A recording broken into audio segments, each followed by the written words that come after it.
A melhor pergunta que se pode fazer para um pastor é essa: o que eu faço para me batizar? E essa história veio a calhar com a mensagem de hoje, porque a mensagem de hoje trata de uma história em que alguém se aproxima de Jesus e faz a Jesus a mais importante pergunta. A mais importante pergunta que o ser humano pode fazer na sua existência, em qualquer contexto, em qualquer época. E nós vamos ler o texto, e você vai ver aí exatamente a mais importante pergunta. Eu peço que você me acompanhe na leitura. São Marcos, capítulo 10, começando no verso 17. São Marcos 10, verso 17. O texto diz assim: E pondo-se Jesus a caminho, correu um homem ao seu encontro, e ajoelhando-se, perguntou-lhe: Bom mestre, que farei para herdar a vida eterna? Uma pergunta semelhante à que o Lucas me fez ontem. Pastor, o que eu faço para me batizar? Pergunta mais importante que alguém poderia fazer a Jesus: Bom mestre, que farei para herdar a vida eterna? Verso 18: Respondeu-lhe Jesus: Por que me chamas bom? Ninguém é bom senão um, que é Deus. Sabes os mandamentos: não matarás, não adulterarás, não furtarás, não dirás falso testemunho, não defraudarás ninguém, honra a teu pai e tua mãe. Então ele respondeu: Mestre, tudo isso tenho observado desde a minha juventude. E Jesus, fitando-o, o amou e disse: Só uma coisa te falta. Vai, vende tudo que tens, dá-o aos pobres e terás um tesouro no céu. Então vem e segue-me. Ele, porém, contrariado com esta palavra, retirou-se triste, porque era dono de muitas propriedades. Uma das passagens mais tristes e lamentáveis do ministério de Jesus. Alguém que chegou com um desejo urgente, profundo, sincero de alcançar a salvação. Se aproxima de Jesus, se ajoelha. Veja, trata-se aqui de um homem rico. Nos outros evangelhos a gente conhece algumas outras informações a respeito dele. Então ele era um homem rico, era um homem importante na sociedade e tinha uma função relevante no contexto religioso.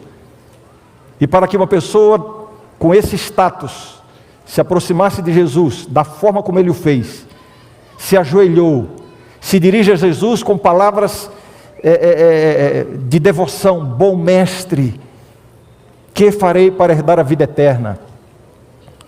Nós que somos cristãos e andamos por aí, a gente vive buscando uma oportunidade para falar de Jesus para as pessoas. Quando você está numa viagem, quando você senta no avião, no ônibus, quando você está numa fila, eu não sei se acontece com todos, mas eu acho que com a maioria de nós acontece. Se começa um diálogo, uma conversa sobre a demora, o atraso, ou o clima, ou seja lá o que for, a gente sempre fica procurando um pretexto, uma forma para finalmente falar de Jesus para essa pessoa. Nós temos essa vocação, né, de despertar nas pessoas o interesse pela vida eterna, para então falar o caminho, mostrar o caminho da vida eterna. E aqui me impressiona muito, alguém que chega diante do próprio Jesus e faz essa pergunta: Bom mestre, que farei para herdar a vida eterna? E o que há de mais curioso e mais intrigante nessa história, e é para isso que eu quero chamar a sua atenção, é o fato de que Jesus não respondeu a pergunta. Se eu estiver numa fila, se eu estiver numa viagem e alguém me perguntar: escuta, como é que eu faço para alcançar a vida eterna? Pode se preparar, porque vai sair o melhor estudo bíblico que eu já dei na vida. Mas me impressiona e me intriga o fato de que Jesus não respondeu.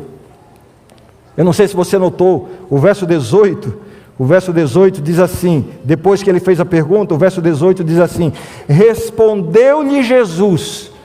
Então, quando diz respondeu-lhe Jesus, o que é que você espera?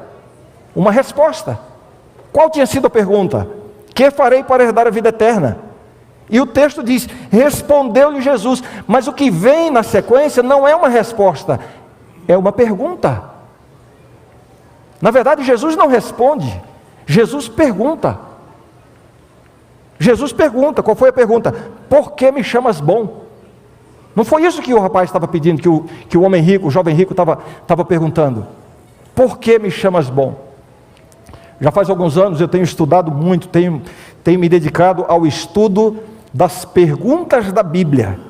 Não me lembro se eu já comentei isso aqui em algum momento. Eu estou até escrevendo aquilo que poderá em algum momento se transformar numa meditação matinal. A Bíblia traz aproximadamente entre 3.500 a 3.600 perguntas. Eu tive o cuidado de catalogar todas elas, li uma por uma, selecionei 366, aproximadamente 10% dessas perguntas. E estou desenvolvendo isso, e como é interessante, né? Primeira pergunta de Deus, né? Adão, onde estás? Caim, onde está Abel, teu irmão? Elias, que fazes aqui? Perguntas intrigantes e que vêm carregadas de um significado, de um propósito que realmente é muito impressionante. E dentro desse meu estudo sobre as perguntas da Bíblia, eu comecei a me dedicar especificamente às perguntas de Deus na Bíblia. E mais especificamente, estou me dedicando ao estudo das perguntas de Jesus nos Evangelhos. E como é curioso, né? Como é curioso esse estudo. O cego Bartimeu: Jesus, filho de Davi, tem compaixão de mim. O que é que ele queria? O que é que ele queria? Ser curado da sua cegueira, é óbvio. Mas aí quando ele é trazido diante de Jesus, o que é que Jesus faz com ele? Que queres que eu te faça? Isso é a pergunta que se faça? A pergunta de Jesus. O paralítico de Betesda, 38 anos naquela condição, esperando que a água se mexesse. Jesus se aproxima, vê aquele homem, provavelmente era o caso mais grave. Jesus se aproxima e faz uma pergunta: você quer ser curado? Isso é a pergunta que se faça? As perguntas de Jesus são carregadas de propósito, de intenções.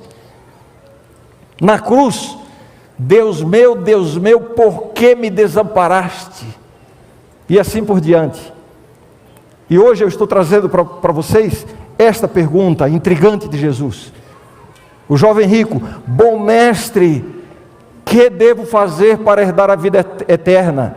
Respondeu-lhe Jesus: por que me chamas bom? Ele não responde, ele pergunta. E é essa reflexão que eu quero desenvolver aqui com vocês, né? No diálogo que Jesus teve com o jovem rico, Jesus faz 3 exames, 3 provas com ele. Em primeiro lugar, Jesus faz o exame da fé, que é feito através da pergunta: por que me chamas bom? E o que é que Jesus continua dizendo quando ele faz essa pergunta? Por que me chamas bom? Ninguém é bom senão um, que é Deus. Alguns olham essa declaração de Jesus como sendo um texto difícil. Ora, Jesus aqui está negando que ele é Deus? Não é isso que está acontecendo. Na verdade, Jesus está dizendo o seguinte: se você me chama de bom, você precisa aceitar que eu sou Deus. Ninguém é bom senão Deus. Curiosamente, na próxima vez que o jovem rico se dirige a Jesus, continua chamando de mestre, mas não mais de bom mestre. Ele começa sendo reprovado no exame da fé. Jesus faz então o exame da conduta, do comportamento. Está no verso 19, quando diz assim: sabes os mandamentos. Sabes os mandamentos. E Jesus, cadê? Sabes os mandamentos: não matarás, não adulterarás, não furtarás, não dirás falso testemunho, não defraudarás ninguém, honra teu pai e tua mãe. Jesus está se referindo a que mandamentos aqui? Aos 10 mandamentos, claramente. Agora veja bem, isso aqui não é resposta. Tem gente que diz assim: que devo fazer para herdar a vida eterna? Guarda os mandamentos, porque Jesus fez isso com o jovem rico. De jeito nenhum. Jesus aqui não está respondendo a pergunta. Em lugar nenhum na Bíblia você vai encontrar que a salvação vem como resultado da guarda dos mandamentos. Isso é legalismo. E Jesus ensina isso. O Novo Testamento está cheio de ensinamentos sobre essa verdade. O caminho da vida eterna, o passo para a vida eterna, não é a guarda dos mandamentos. Isso faz parte do processo, mas não como causa, não como meio de aquisição da vida eterna. Portanto, quando Jesus diz assim, sabes os mandamentos, e cita os 10 mandamentos, Jesus não está dizendo, para alcançar a vida eterna você tem que guardar os mandamentos. Mas Jesus está examinando como está a sua conduta. Como está a sua fé? Já foi reprovado. E como está a sua conduta? E aí na resposta do jovem rico, verso 20, então ele respondeu, mestre, tudo isso tenho observado desde a minha juventude. Em outras palavras, ele está dizendo, a minha conduta vai muito bem, obrigado. Nesse quesito aí, eu vou muito bem. Aliás, o Senhor disse que só há um que é bom, que é Deus. Olhe direitinho, eu acho que eu também sou bom. Porque eu tenho guardado os mandamentos desde a minha meninice. Este jovem estava tão concentrado naquilo que ele era, que ele não conseguia perceber aquilo que ele ainda não era. E então, finalmente, Jesus faz o terceiro exame, que é o exame do amor. Quando diz assim, verso 21, e Jesus, fitando-o, o amou e disse, só uma coisa te falta, vai, vende tudo que tens, dá-o aos pobres, e terás um tesouro no céu, então vem e segue-me.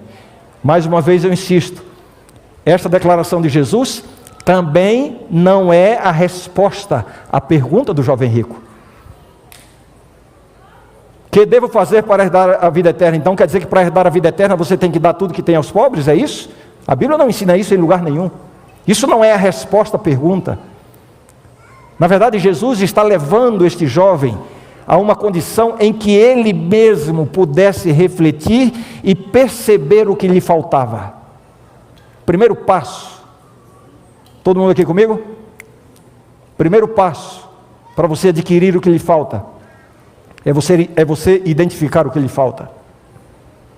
E isso é um trabalho que deve começar interiormente, pela consciência, tocada pelo Espírito Santo. É por isso que ninguém pode servir de consciência para o outro. É por isso que esse método de evangelização, do tipo, olha, você tem que fazer isso, você tem que fazer aquilo, você tem que parar de fazer isso, você tem que parar de fazer aquilo, você tem que ir para a igreja, você tem que parar de fumar, tem que parar de beber, você tem que consertar a sua vida. Esse método dificilmente funciona. Aliás, quase sempre ele afugenta mais do que aproxima. A transformação de uma pessoa, ela começa quando a própria pessoa tem a percepção da sua necessidade espiritual. E é isso que Jesus está tentando fazer aqui. Conduzir o jovem rico a uma condição, a uma situação, a um momento, a uma reflexão, a fim de que ele próprio pudesse discernir o que lhe faltava. E no momento que ele pudesse discernir o que lhe faltava, seria o momento então para Jesus oferecer para ele o que lhe faltava. Você percebe a profundidade deste diálogo e da maneira como Jesus conduziu essa questão. Vai, vende tudo que tens e dá-o aos pobres. Eu já disse, esse não é o caminho para a vida eterna. A grande prova disso é que Jesus conversou com outros homens ricos durante o seu ministério, e para nenhum deles Jesus disse isso, venda tudo que você tem e dê aos pobres. Para Zaqueu, que também era muito rico, e se aproximou de Jesus com a mesma indagação, ele queria saber como ser salvo, e Jesus não deu ordem nenhuma para que ele se desfizesse dos seus bens. Ele próprio disse, entrego metade dos meus bens aos pobres. Uma iniciativa dele, não foi Jesus que pediu, e nem ele ofereceu tudo, ele falou metade dos meus bens. Portanto, essa questão de dar os bens, isso não é caminho para comprar a salvação, não é resposta à pergunta que devo fazer para herdar a vida eterna. Um outro rico que se aproximou de Jesus com a mesma indagação, também queria saber como alcançar a vida eterna, Nicodemos. E temos indicações de que Nicodemos era ainda mais rico do que esses dois. Tanto é que a fortuna de Nicodemos sustentou a pregação do Evangelho durante muito tempo. E Jesus, ao conversar com Nicodemos, em momento algum, disse que Nicodemos tinha que se desfazer dos seus bens. Você percebe? Aliás, existe um paralelo interessante entre o jovem rico e Nicodemos. Um paralelo marcado por semelhanças e por diferenças. Algumas semelhanças entre os dois. Ambos eram ricos. Você conhece a história de Nicodemos, não? Aquele líder religioso muito rico, que foi a Jesus com a mesma indagação, o mesmo vazio no coração. Era um homem bom, um homem respeitado, de boa reputação, um líder religioso, mas sentia que lhe faltava algo, e ele se aproxima de Jesus, buscando a mesma coisa que o jovem rico buscou. E aqui vem esse paralelo entre os dois. Já disse, um paralelo marcado por semelhanças e contrastes. As semelhanças: ambos eram ricos, ambos eram muito religiosos e de boa reputação.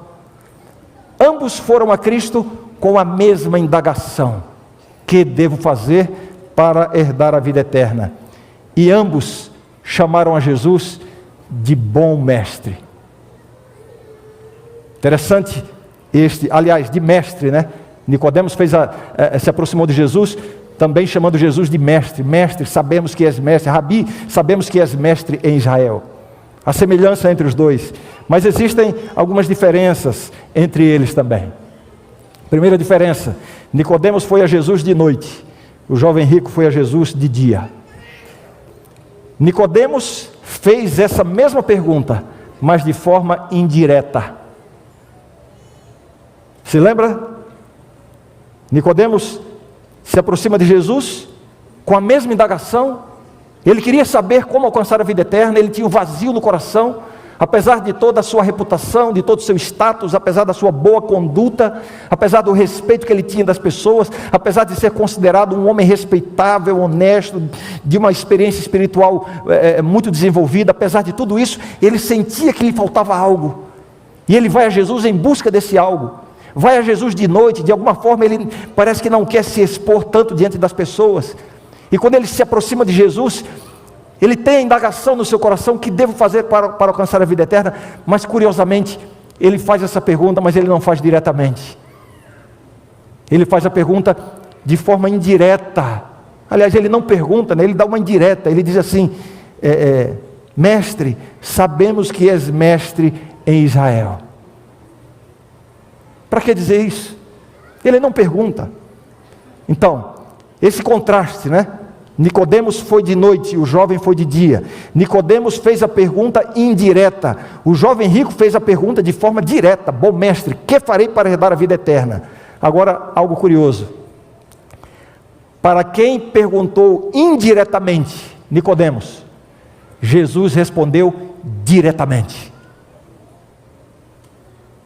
A resposta de Jesus a Nicodemos foi direta.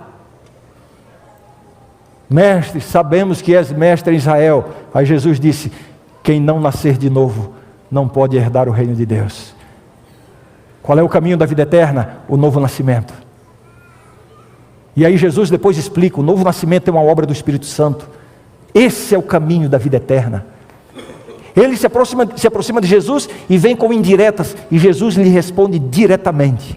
Já o jovem rico vem e faz a pergunta direta: que devo fazer para herdar a vida eterna? E Jesus responde de forma indireta: por que me chamas bom? Sabes os mandamentos?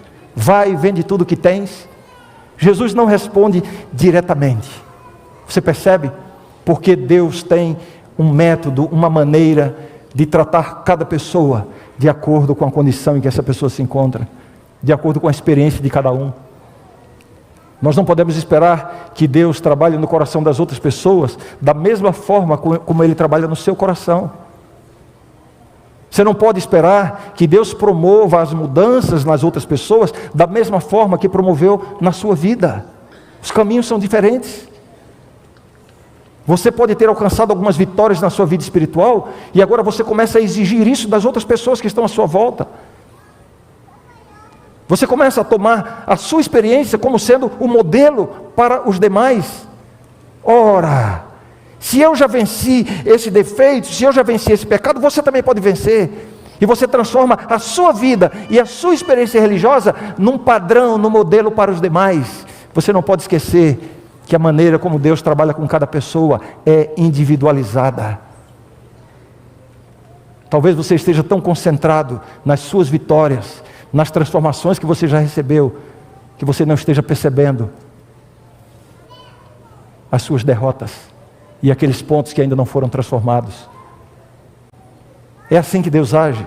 Por isso que a resposta de Jesus a Nicodemos é tão contrastante com a resposta de Jesus ao jovem rico. Cada um tinha uma experiência diferente. E Jesus vai no ponto exato da necessidade de cada um.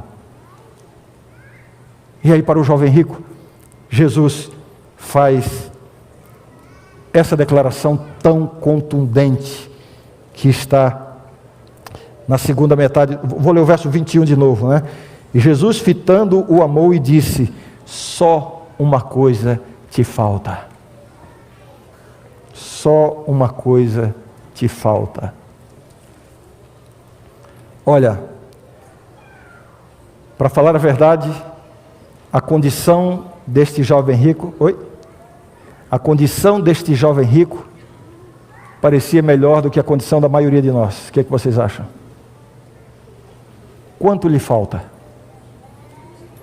Será que Jesus poderia olhar para você e para a sua experiência e dizer assim: só uma coisa te falta? Se ele olhar para mim, eu acho que ele vai fazer uma lista, que talvez não caiba numa folha em branco. Mas para este jovem, ele faz uma declaração realmente muito interessante: só uma coisa te falta. Nas experiências comuns da vida, se lhe falta só uma coisa, eu diria: você está muito bem. O que acham? Pastor, eu estou namorando um rapaz que ele é maravilhoso, é cristão, é trabalhador, é honesto, só tem um defeito. O senhor acha que eu devo casar com ele? A tendência que eu tenho é de nem perguntar qual é o defeito. É só um defeito? Casa, minha filha. Casa, porque esse aí é peça rara. É peça rara. Provavelmente é o único. Além de mim, é claro, né? Estou tranquilo porque Mara não está aqui. Ela vai pregar, está pregando lá para os jovens hoje. Ela está por lá. Só que isso é uma falácia, é um engano. A questão não é quanto lhe falta, a questão é o que lhe falta. O que lhe falta? Pode lhe faltar uma só coisa, mas se for algo essencial, será suficiente para que você perca a vida eterna. Só uma coisa te falta. O que lhe faltava? O que faltava ao jovem rico? Era isso que ele tinha que descobrir. Era isso que ele tinha que discernir. Era isso que ele tinha que perceber. Porque é só quando você percebe, quando você tem o discernimento daquilo que lhe falta, que você vai sentir a necessidade, o desejo e a iniciativa de adquirir o que lhe falta. Enquanto você não tiver essa percepção, você vai continuar com essa falta. É por isso que, como eu disse, não adianta você apontar para as pessoas o que falta às pessoas. Cada um tem que discernir o que lhe falta, porque é aí que internamente ela vai buscar adquirir o que lhe falta. E era isso que Jesus queria. Por isso que Jesus não responde diretamente para ele. Por isso que Jesus não vai direto ao ponto: olha, lhe falta uma coisa, o que lhe falta é isso. Não, Jesus tenta desobstruir o caminho para que ele pudesse perceber, porque aquilo que ele tinha o estava impedindo de adquirir o que ele ainda não tinha. O que o estava impedindo de adquirir o que ele ainda não tinha? As suas riquezas. O problema não eram as riquezas. O problema era o nível de prioridade que as suas riquezas tinham na sua vida. E isso o estava impedindo de perceber, de discernir o que lhe faltava. Vender as riquezas não é um meio de alcançar a salvação. O que Deus quer fazer é desobstruir o seu discernimento espiritual. Tirar da sua vida o que está impedindo que você tenha uma visão clara das suas necessidades espirituais. Você percebe o que eu estou dizendo? Só uma coisa te falta. E o jovem rico fica quase que perguntando: o que é que me falta? E parece que eu escuto Jesus dizendo assim: eu não vou lhe dizer, você que tem que perceber, porque você só vai buscar quando você perceber. Mas eu vou lhe ajudar, eu vou desobstruir o caminho. Venda tudo que você tem, dê aos pobres, e aí você vai discernir, aí você vai vir e vai me seguir. Vamos desobstruir. Ele mesmo tinha que perceber. O primeiro passo para adquirir o que falta é saber o que falta. O primeiro passo para que você se torne quem você ainda não é você saber o que você ainda não é. Talvez você esteja tão concentrado naquilo que você já é, que você não está percebendo aquilo que você ainda não é. Ele estava tão concentrado, em primeiro lugar, na sua conduta. Os mandamentos, isso eu já guardo desde a minha meninice. Falou com tanta segurança e de maneira imediata. Meu comportamento está muito bem. Ele estava tão concentrado nas suas virtudes, que as suas virtudes o estavam impedindo de discernir os seus defeitos. Ele estava tão concentrado nas suas riquezas, que as suas riquezas o estavam impedindo de discernir o que lhe faltava. E o que é que lhe faltava? Curiosamente, Jesus não disse. Ele saiu da presença de Cristo, decepcionado, perdido, triste e, pior do que tudo, sem saber o que lhe faltava, porque ele não esteve disposto a desobstruir o caminho para que tivesse o discernimento espiritual. E o que faltava ao jovem rico? O que faltava ao jovem rico? Ellen White esclarece o que lhe faltava, e eu trago aqui a declaração do livro Desejado de Todas as Nações, página 519, quando ela diz assim: Cristo leu no coração do príncipe, uma só coisa lhe faltava, mas essa era um princípio vital. E aí ela diz: carecia do amor de Deus na alma. Carecia do amor de Deus na alma. Era isso que lhe faltava. Mas ele estava tão concentrado nas riquezas, que ele não percebia a necessidade das pessoas, o amor pelo próximo, a generosidade, a bondade, a importância do ser humano que estava à sua volta. Ele não tinha uma experiência real com o amor de Deus. Era isso que lhe faltava. Por isso que Jesus tenta desobstruir: venda o que você tem e dê aos pobres. Essa experiência de você compartilhar o que você tem, de você abrir mão do que você tem, de você ajudar as pessoas, vai lhe trazer a verdadeira experiência do amor de Deus. Esse era o caminho para adquirir o que lhe faltava. Mudar a ordem das prioridades. Como eu disse, o problema não eram as riquezas, porque para Nicodemo Jesus não pediu que ele vendesse o que tinha. O problema era o nível de prioridade que ele dava às suas riquezas.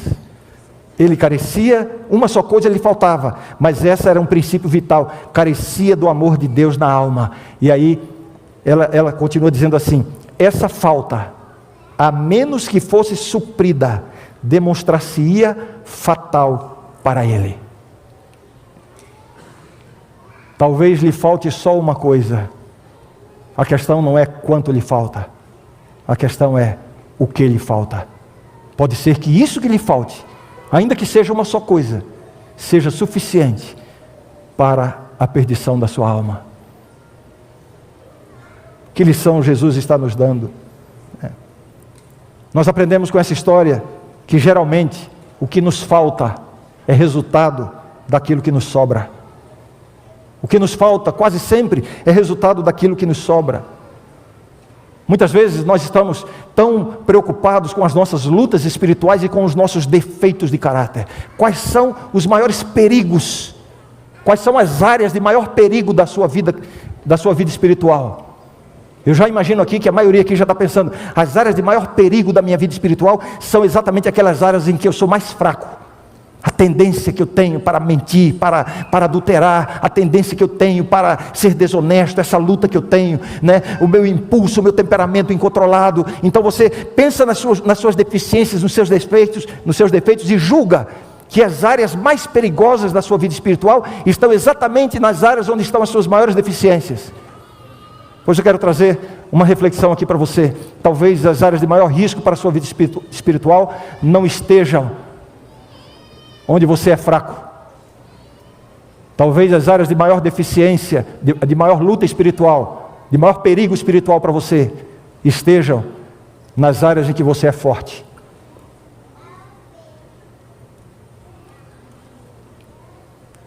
Qual era a maior virtude de Moisés? Paciência. O homem mais paciente que existiu. Onde aconteceu a maior queda de Moisés? Sendo impaciente. A sua queda aconteceu não no seu ponto fraco.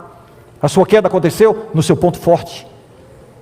Qual era a maior virtude de Davi? A Bíblia diz: um homem segundo o coração de Deus. A singeleza, a simplicidade, a humildade, a pureza de alma. E onde aconteceu a maior queda de Davi? Exatamente onde ele era mais forte. Adulterou e assassinou.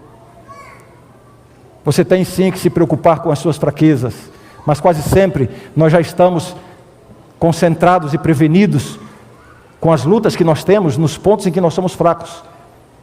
Mas existe o perigo de o que lhe falta seja exatamente, ou esteja exatamente relacionado aos seus pontos mais fortes. O que eu ia dizendo aqui, né? Geralmente o que nos falta é resultado do que nos sobra. O que temos pode nos impedir de adquirir o que não temos. O que somos pode nos impedir de tornar-nos o que ainda não somos. A quem tem riquezas, há o risco de faltar fidelidade para com Deus e sensibilidade para com as necessidades das pessoas. O que lhe falta está relacionado com o que lhe sobra. A quem tem poder, há o risco de lhe faltar disposição para servir. O que lhe falta é resultado do que lhe sobra. A quem tem saúde, há o risco de lhe faltar temperança. As pessoas que cometem os atos de maior intemperança quase sempre são as mais saudáveis, pelo menos por enquanto. Ou seja, as suas maiores fraquezas estão relacionadas exatamente às suas maiores virtudes. Esse é um perigo para a nossa vida. A quem possui posição e status, há o risco de lhe faltar simplicidade. O que lhe falta é resultado do que lhe sobra. A quem tem muitos talentos, há o risco de faltar humildade. O que lhe falta é resultado do que lhe sobra. A quem tem muita beleza, há o risco de lhe faltar modéstia. O que lhe falta é resultado do que lhe sobra. A quem tem boa conduta, há o risco de faltar misericórdia e paciente com os errantes, com os fracos. O que lhe falta é resultado do que lhe sobra. A quem tem uma vida tranquila e sem provações, parece que está tudo muito bem, há o risco de faltar devoção e consagração. O que lhe falta é resultado do que lhe sobra. A quem tem muita competência nas áreas da vida, há o grande risco de lhe faltar dependência de Deus. Você é autossuficiente e o que lhe falta é resultado do que lhe sobra. Você percebe? Você percebe? Então quando Jesus diz ao jovem rico, só uma coisa te falta, e o que faltava a ele era resultado do que lhe sobrava. Lhe sobrava a riqueza, faltava a ele o amor de Deus na alma, porque ele estava tão concentrado nas suas riquezas, que não conseguia praticar o amor de Deus, não conseguia experimentar o amor de Deus. Por isso ele sai da presença de Cristo, triste, desolado e pior, sem saber o que lhe faltava, porque ele não permitiu que a sua visão espiritual fosse desobstruída, a fim de que ele percebesse a sua falta e pudesse adquirir o que lhe faltava. Esta é a história do jovem rico. Nós aprendemos com isso que muitas pessoas se perderão por causa dos seus defeitos, mas muitos se perderão por causa das suas virtudes. Jesus apontou o caminho para obter o que lhe faltava, que era renunciar o que o estava separando do amor de Deus. No caso dele, eram as suas riquezas. E no seu caso, o que é que lhe falta? Está todo mundo aqui comigo? Não se distrai agora. O que é que lhe falta? Talvez só lhe falte uma coisa, mas isso pode ser um princípio vital que leve você à perdição. O que é que lhe falta? Você tem o discernimento sobre o que você precisa adquirir de Deus e em Deus para a sua vida espiritual? O que é que lhe falta? Você consegue discernir o que talvez esteja obstruindo a sua visão espiritual? Talvez você esteja tão concentrado nas suas virtudes que você não esteja se dando conta dos seus defeitos. Talvez você esteja tão concentrado na sua boa conduta, nos aspectos em que você já alcançou tantas vitórias, que você já perdeu de vista a batalha espiritual para buscar mais transformações, para alcançar mais vitórias. A salvação não depende de quantas vitórias você alcançou, assim como a perdição não depende de quantas derrotas você teve. Salvação ou perdição depende se você está no caminho da vitória ou não. O caminho da vitória tem deslizes, tem quedas, mas o importante é você se manter no caminho, progredindo, crescendo. É enquanto você estiver no processo que você está salvo. E nesse processo, alguns estão mais adiantados do que outros. É por isso que você não pode usar a sua experiência como modelo para julgar a experiência dos demais. Você não pode esperar que os demais tenham as mesmas vitórias que você. É muito provável que essas pessoas a quem você tanto condena por causa dos seus defeitos, que essas pessoas tenham virtudes que você ainda não desenvolveu. Concentre-se naquilo que lhe falta, para que você adquira o que lhe falta. Cuidado para o que você já tem e o que você já é, não impeçam de você discernir e adquirir o que você ainda não tem e se tornar o que você ainda não é. Eu termino destacando aqui 2 pontos. O primeiro deles, leve a sério as suas faltas, os seus defeitos. Sua vida espiritual não é medida na base da balancinha, né? Eu tenho tantas virtudes e alguns defeitos. Existe uma música brega antiga, não vou mencionar aqui porque vai pegar mal, né? Eu ia cantar, né? Mas os que são jovens há mais tempo vão lembrar uma música que dizia assim: eu sei que as suas qualidades cobrem seus defeitos. Era uma declaração de amor. Isso pode funcionar no amor romântico, mas com Deus as nossas virtudes não cobrem os nossos defeitos. Isso aqui não tem nada a ver com salvação pelas obras, não é legalismo.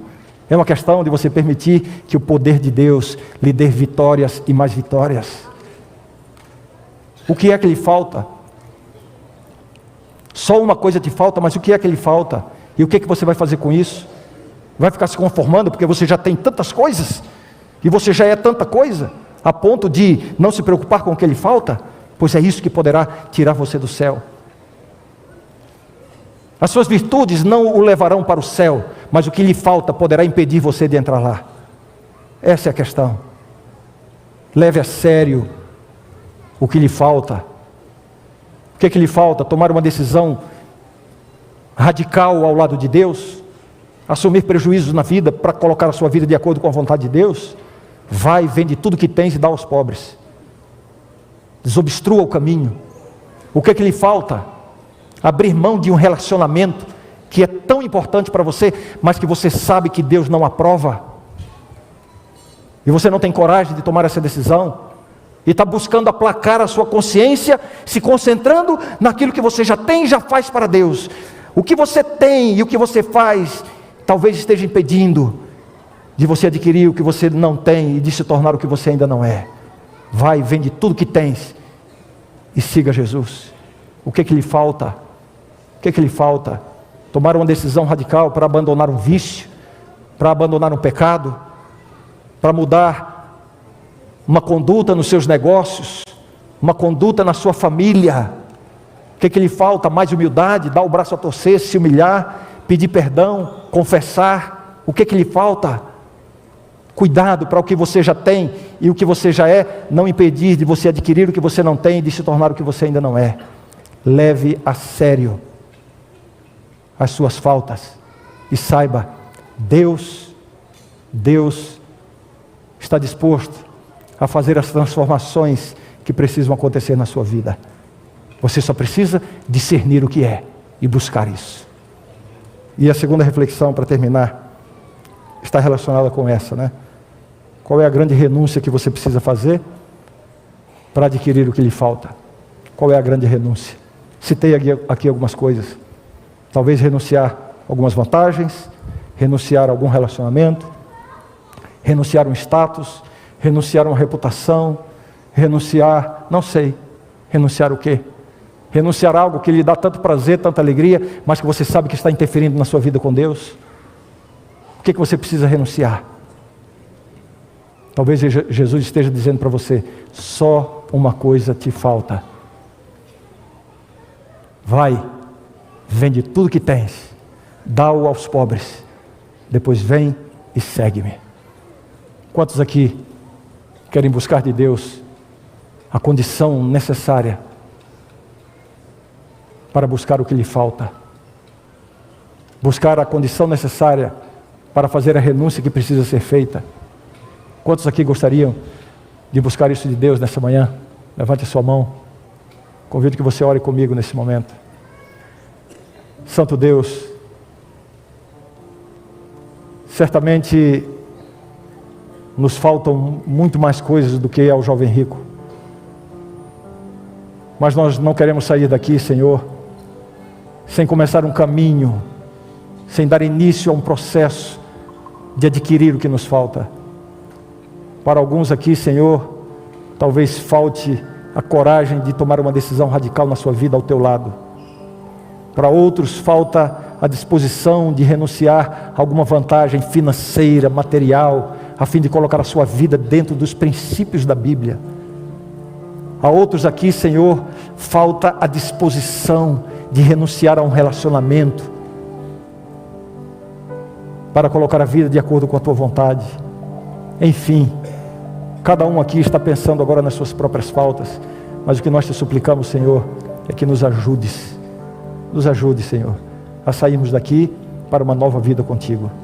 Uma vida que vai nos levar a grandes vitórias e a grandes transformações em nossa vida.